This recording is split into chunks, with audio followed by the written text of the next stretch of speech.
முதலமைச்சர் விஜயை அவதூறாக பேசியதாக திமுக நாடாளுமன்ற உறுப்பினர் ராசா மீது பெரம்பலூர் மாவட்டத்தை சேர்ந்த அரசு மருத்துவர் ராசா மணிகண்டன் என்பவர் காவல் கண்காணிப்பாளர் அலுவலகத்தில் புகார் அளித்திருக்கிறார். விவரங்களுடன் செய்தியாளர் முருகேசன் இணைப்பில் இருக்கிறார். வணக்கம் முருகேசன், விவரங்களை பகிரலாம்.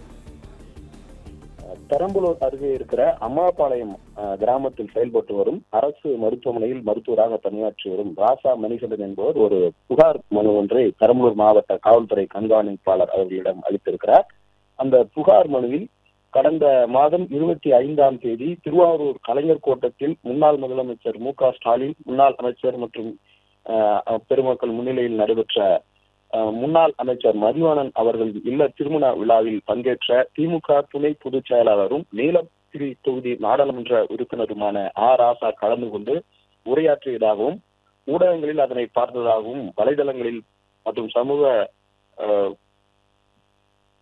வலைதளங்களில் பார்த்ததாகவும் தெரிவித்திருந்ததோடு அந்த உரையில தமிழக முதலமைச்சர் ஜோசப் விஜயின் பதவியையும் கண்ணியத்தையும் மரியாதையும் இழிவுபடுத்தும் வகையில் பேரறிஞர் அண்ணாவும் ராஜாஜியும் இருந்த பதவியில் இன்று என்ற மற்றொரு வார்த்தையை பயன்படுத்தி தலைவர்கள் முதலமைச்சராக இருக்கிறார்கள் என்று பேசியதாக தகவல் வெளியாகி இருப்பதாகவும், இத்தகைய பேச்சு அரசியல் நாகரிகத்திற்கு முரணானதோடு பொதுமக்களிடையே தேவையற்ற கருத்து மோதலையும் சமூக அமைதிக்கு குந்தகத்தை ஏற்படுத்தும் கூடியதாகவும் உள்ளதாகவும், ஒரு பாராளுமன்ற உறுப்பினர் பொதுவெளியில் இதுபோன்று கருத்துக்களை வெளியிட்டு இருந்தால் அது பொறுப்பற்ற செயலாகும்.